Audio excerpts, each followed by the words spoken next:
Most digital nomads lose hundreds of dollars every single month to unnecessary banking fees without even realizing it. Traditional banks punish you with conversion charges, account freezes, and terrible exchange rates every time you cross a border.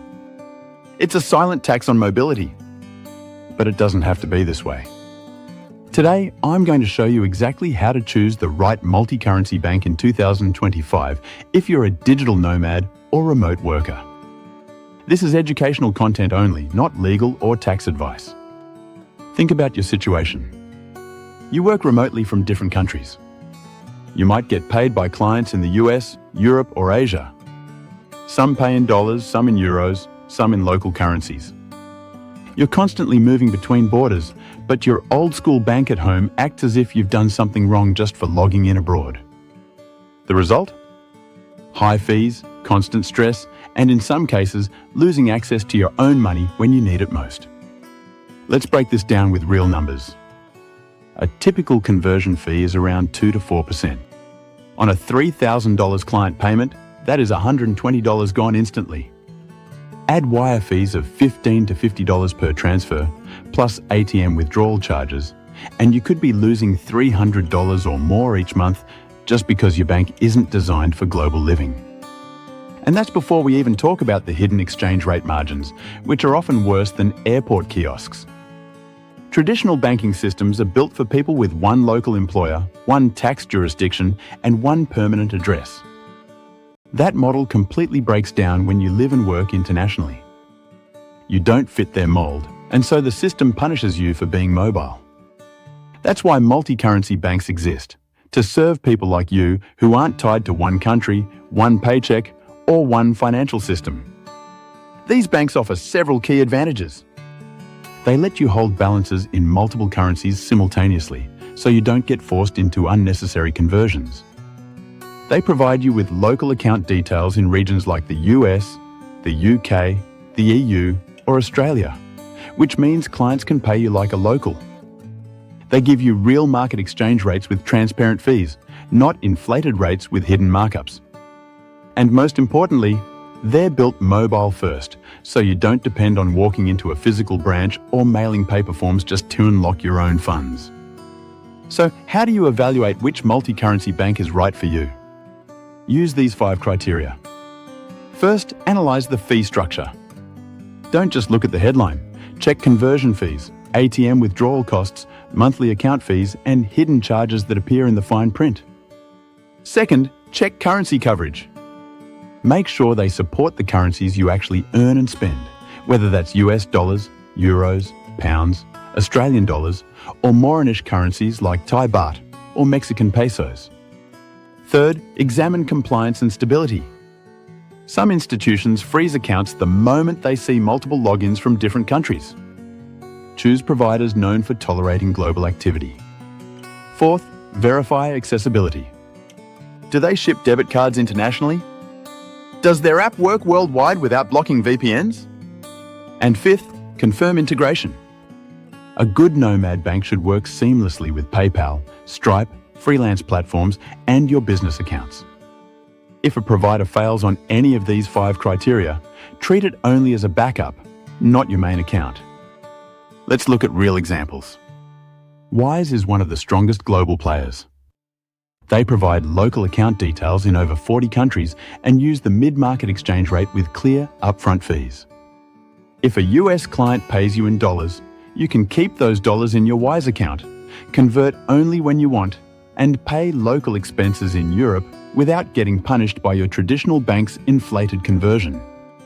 Revolut is another option with excellent features for travelers, including budgeting tools, virtual cards, and crypto integration.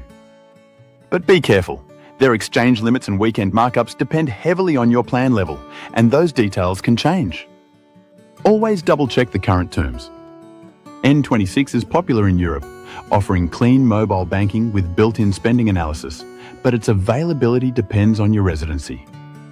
For nomads based in the US, Chime is attractive with no foreign transaction fees, though you still have to watch out for independent ATM operator charges. Capital One 360 is another US option with competitive international features. And in Australia, UpBank has become the favourite for mobile-first nomads, with no foreign exchange fees on purchases and fee-free access to many international ATMs. One critical detail: open these accounts while you still have a stable address. Almost all providers require proof of address at sign-up, and trying to set this up while you're already on the road can be a nightmare. Once approved, you can access everything worldwide, but don't wait until you're already travelling. And here's a golden rule: redundancy. Always have at least 2 physical debit cards from different banks, stored separately. Maybe one in your wallet, one in your backpack, or hidden in your luggage. Cards get lost, damaged, or even eaten by ATMs.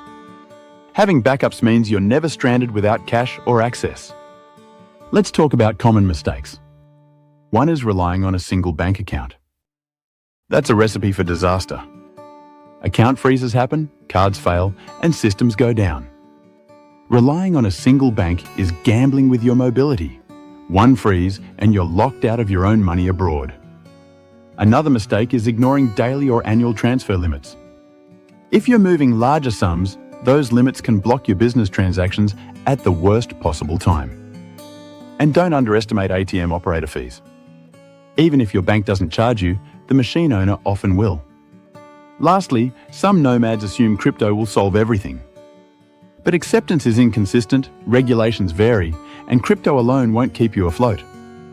Always pair it with traditional multi-currency banking. Here's how to set up your Nomad banking infrastructure step by step.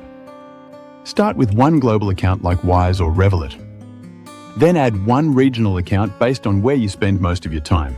MT6 for Europe, Chime or Capital One for the US, or Up for Australia. Order physical debit cards for both and test them locally with small purchases and withdrawals. Confirm the apps work in your region and that you can access everything while using local internet connections or VPNs. Keep encrypted digital copies of your banking documents stored in the cloud. These become essential when you need to verify accounts for tax authorities, immigration, or when replacing cards abroad. The key point is this: choosing the right multi-currency banking setup as a digital nomad is about security, efficiency, and freedom. The traditional system wasn't built for your lifestyle. Multi-currency banks were. Don't wait until you're stuck in another country with frozen accounts and no access to funds. Build your infrastructure now while you still have stable documents and addresses. If you want me to create a detailed comparison spreadsheet showing the exact fees, features, and limitations of each provider, comment guide below. And if this helped you, subscribe for weekly Nomad finance strategies that actually work. Remember, this is educational content only, not legal or tax advice. Always consult professionals for your specific situation. But the sooner you set up your digital nomad banking system, the less money you'll waste on fees, and the more freedom you'll have to actually enjoy the lifestyle you're working so hard to build.